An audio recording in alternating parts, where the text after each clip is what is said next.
अस्सलाम वालेकुम, welcome to Zayka recipe. आज बनाएंगे chilli garlic sauce ketchup 100% original recipe के साथ मैं आज इसको बनाऊंगी। आप हैरान हो जाएंगे। आप इसको बना के कारोबार भी कर सकते हैं और रमज़ान के लिए पूरे महीने के लिए सेव भी कर सकते हैं। बहुत आसान और इजी रेसिपी है। रेसिपी को फुल वॉच कीजिएगा। रेसिपी बहुत ही ख़ास और मज़ेदार है। रेसिपी स्टार्ट करने से पहले आपसे एक रिक्वेस्ट है कि अगर मेरे चैनल पर नए हैं तो प्लीज़ मेरे चैनल को जल्दी से सब्सक्राइब कर लें। रेसिपी को करते हैं स्टार्ट। बिस्मिल्लाहिर्रहमानिर्रहीम। यहाँ पर मैंने ली है गोल वाली मिर्चें रेड कलर की, तो आप ये ले लीजिएगा। तकरीबन मैंने ली है 25 से 30 अदद, तकरीबन हाफ़ प्याली। और इसके अंदर डालेंगे खौलता हुआ पानी ताकि मिर्चें अच्छे से डिप हो जाएं और इसको रख देंगे हम आधे घंटे कवर करके। ये हमारा पहला स्टेप है जो कि कंप्लीट हो गया। आप इसको एक साइड पे रख दीजिएगा। अब आते हैं दूसरे साइड पे। तो यहाँ पे मैंने टमाटर लिए हैं, तकरीबन 2 किलो के करीब है ये टमाटर। और टमाटर को हमेशा सख्त लीजिएगा, रेड कलर के लीजिएगा। बिल्कुल अच्छे से टमाटर होने चाहिए, कहीं से गले फटे नहीं होने चाहिए। टमाटर को वॉश करके कटिंग करें और ये बीच वाला पार्ट हटा दिया करें। इसके बाद सारे ही टमाटर हम उस पैन में डालेंगे जिसमें हमें इसको पकाना है। तो पैन आप खुला से ले लीजिएगा ताकि सारे टमाटर इजीली आ जाएं। तो यहाँ पे मैंने पैन में टमाटर डाल दिए थे और उसको चूल्हे पे रख दूँगी। चूल्हे की फ्लेम को मीडियम टू हाई रखिएगा अभी, और उसके बाद हम लो कर देंगे। यहाँ पर मैंने लहसुन लिए थे और लहसुन आप देख सकते हैं जितनी आप मिर्चें लें उतनी ही क्वांटिटी में लहसुन को ले लीजिएगा। यहाँ पे बड़े साइज़ के लहसुन है तो मैं थोड़े से कम लूँगी, लेकिन बहरहाल मैंने इसके अंदर लिए थे लहसुन तकरीबन 15 से 20 अदद। लहसुन को एक चॉपर में डाल दीजिएगा। चॉपर में डालने के बाद हम इसके अंदर डालेंगे भीगी हुई मिर्चें जो हमने गर्म पानी में डिप करके रखी थी। तकरीबन आधे घंटे हमने इसको भिगोया था, तो ये बहुत अच्छे से सॉफ़्ट हो गई हैं और पिसने के लिए बिल्कुल रेडी हैं। तो हम इसमें सारी मिर्चों को डाल देंगे और पानी को आप फेंक दीजिएगा। चॉपर को कवर करेंगे और अच्छे से इसको पीस लेंगे। हमने बहुत फ़ाइन पीसना नहीं है, बस इसको मोटा सा दरदरा करना है। तो यहाँ पे आप देख सकते हैं काफ़ी अच्छा सा मोटा सा दरदरा हो गया था, लेकिन अभी हमें थोड़ा सा और चलाना है। लेकिन हमने इसके अंदर एक चीज़ और ऐड करनी है। तो यहाँ पे मैं डालूँगी इसके अंदर सफ़ेद सिरका। तो तकरीबन सफ़ेद सिरका मैं यहाँ पे हाफ़ कप के बराबर लूँगी। सफ़ेद सिरका डालने के बाद हमने इसको मज़ीद चलाना है। बस एक ही दफ़ा मज़ीद चलाएँगे ताकि ये थोड़ा सा फ़ाइन हो जाए। हमने बहुत ज़्यादा फ़ाइन नहीं पीसना है, इसको दरदरा ही रखना है। लेकिन बहुत ज़्यादा मोटा था उस टाइम पे, इस वजह से हमने इसके अंदर आधा कप सफ़ेद सिरका डाला था और उसके बाद बहुत अच्छे से इसको पीस लिया था। अभी भी ये मोटा सा है, बस इसी तरह से हमें चाहिए और इसको एक साइड पे रख देंगे। इसके बाद कुछ मसाले हैं यहाँ पे, सौंफ, सफ़ेद ज़ीरा, काली मिर्च, लौंग और दालचीनी के छोटे टुकड़े। तो इन सबको भी मैं पाउडर बना लूँगी ड्राई रोस्ट करने के बाद। इन मसालों को आपने लाज़मी पैन में डाल के हल्का सा सौटे ज़रूर करना है, इसमें खुशबू आने लगे फिर पाउडर बनाना है। यहाँ पर टमाटर बहुत अच्छे से सॉफ़्ट हो गए थे और टमाटर ने काफ़ी अच्छा सा पानी छोड़ दिया था। तो बस अब इस पानी को हमने ड्राई करना है।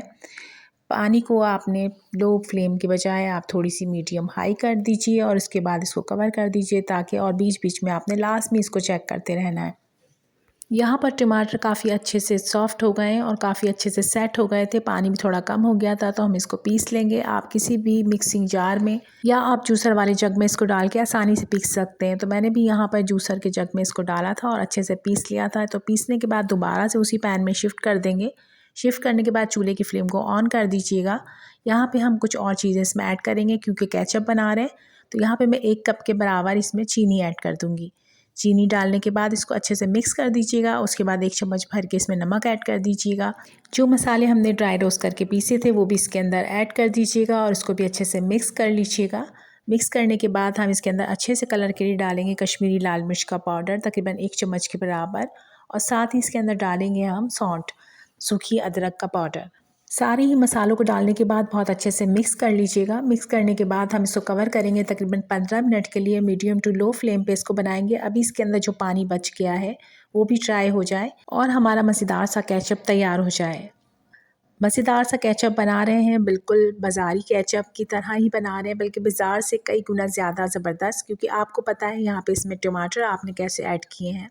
15 मिनट के बाद बहुत अच्छे से पानी और ड्राई हो गया था और बहुत थिक फॉर्म में आने लगा था। तो हम इसमें डालेंगे कॉर्नस्टार्च, तकरीबन कॉर्नफ्लावर डालूंगी मैं 2 चम्मच के बराबर। 1 चम्मच या 2 चम्मच पानी ऐड करें कॉर्नफ्लावर में और इसको मिक्स करें और इसमें ऐड कर देंगे। इससे ये होगा कि केचप हमारा लॉन्ग लास्टिंग हो जाएगा और बहुत ही ज़बरदस्त हो जाएगा। मैं दिखा रही थी आपको कि बगैर कॉर्नफ्लावर डाले बिल्कुल थिक फॉर्म में आ चुका है, बिल्कुल पानी रिलीज़ नहीं कर रहा। कॉर्नफ्लावर डालने से ये होगा कि हमारे जो केचप के अंदर थोड़ा बहुत मॉइस्चर बाकी है वो उसको लॉक कर देगा और आपका केचप बिल्कुल लॉन्ग लास्टिंग बनेगा। फ्रिज में रखने के बाद या ठंडा होने के बाद या 2-3 दिन के बाद भी ये पानी नहीं छोड़ेगा, बल्कि बिल्कुल बाज़ारी केचप की तरह ही टेक्सचर देगा। कॉर्नफ्लावर डालने के बाद अच्छे से मिक्स कर लीजिएगा और इसी तरह चम्मच चलाते हुए 5 मिनट मज़ीद पका लीजिएगा और उसके बाद चूल्हा बंद कर दीजिएगा। यहाँ पे टेस्टी सा केचप तैयार है। यहाँ पर आपका केचप तैयार हो चुका है, लेकिन इसको अभी आपने थोड़ा सा ठंडा करना है। तकरीबन 10 मिनट इसको रख दीजिएगा और इसी तरह घुमाते फिराते इसकी गर्म हवा को निकाल दीजिएगा। उसके बाद एक छन्ने में डाल के आपने इसको छान लेना है, क्योंकि हमने केचप बनाना है बिल्कुल बाज़ारी स्टाइल का, तो यहाँ पर ये प्रोसेस करना बहुत ज़रूरी है। जो हमने मसाले डाले हैं, जो टमाटर के बीज हैं, वो सारे केचप में रह जाएंगे तो केचप का मज़ा नहीं आएगा। इसी तरीके से आपने सारा केचप को छान लेना है और जो बाकी चीज़ बच जाए आपने उसको फेंक देना है, क्योंकि अब इसकी कोई ज़रूरत नहीं है। केचप हमारे पास आ चुका है जो बहुत ही ज़बरदस्त है और बहुत ही टेस्टी है। अगर आप सिंपल सा, टेस्टी सा और बच्चों के लिए केचप बना रहे हैं तो ये बिल्कुल केचप तैयार है। आप इसको बोतलों में भरें और खा लीजिए, मज़ेदार लगेगा। और अगर आप बनाना चाहते हैं मेरी तरह स्पाइसी चिली गार्लिक सॉस, तो आपने चिली और गार्लिक जो आपने भिगो के रखे थे सिरके के अंदर, वो इसमें ऐड कर दीजिए। ज़बरदस्त सा चिली गार्लिक सॉस बन जाएगा। अब आप सोच रहे होंगे कि मैंने इसको तो पकाया ही नहीं, तो जी जनाब, इसको बड़ी बड़ी कंपनियां भी नहीं पकाती हैं। यहाँ पर मिर्चें और गार्लिक दोनों ही सिरके में डूबे हुए थे और मिर्चों को हमने पहले ही हॉट पानी में भिगो के रखा था, तो दोनों चीज़ों का फ्लेवर आ चुका है और बहुत ही अच्छे से सॉफ्ट हो चुकी हैं। इसको मज़ीद पकाना नहीं चाहिए, क्योंकि इसका अपना फ्लेवर ख़त्म हो जाता है। अब इस तरीके से आप इसको ऐड कीजिए और इसको बहुत अच्छे से मिक्स कर दीजिए।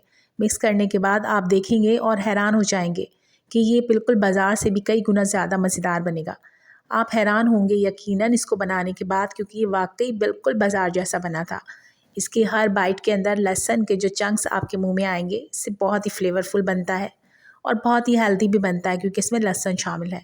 यहाँ पर बहुत ही ज़बरदस्त चिली गार्लिक केचप तैयार है, जो कि इतना ज़बरदस्त है कि आप पिज़्ज़े की डो पे लगाकर आप इसको पिज़्ज़ा भी बना सकते हैं। अभी सॉस गरम गरम है और बहुत ज़्यादा ठंडा नहीं है। ठंडा होने के बाद और थिक हो जाएगा, लेकिन मैं आपको ठंडा होने के बाद भी इसकी पिक्चर दिखाऊंगी। यहाँ पे ये ठंडा हो चुका है। अब कोई भी नहीं पहचान सकता कि आपने इसको घर में बनाया है। जायका इतना ज़बरदस्त है कि आप किसी को पार्सल करके भी देंगे ना तो वो हैरान हो जाएगा। इस सॉस को आप बना के कारोबार कर सकते हैं और लाखों रुपए कमा सकते हैं। यकीन करें, कंपनियों को मात दे देगा। कंपनी से जो आप लाते हैं आपको पता नहीं होता उसमें किस तरह के टमाटर इस्तेमाल किए गए हैं। यहाँ पे आपने बहुत ही हेल्दी तरीके से टमाटर यूज़ किए हैं। आपको पता है आपने इसमें कितने हेल्दी चीज़ें ऐड की हैं। बस मैं आपसे इतना कहूँगी कि ये बिल्कुल 100% रेसिपी है। एक बार बनाएंगे तो मुझे दुआ देंगे। रेसिपी इस टाइम पे अच्छी लगी हो तो प्लीज़ चैनल को सब्सक्राइब कर लें, लाइक और शेयर भी किया करें और एक प्यारा सा कमेंट ज़रूर किया करें। मिलते हैं एक नई हेल्दी रेसिपी के साथ। इजाज़त चाहूँगी। Thanks for watching. अल्लाह हाफिज़।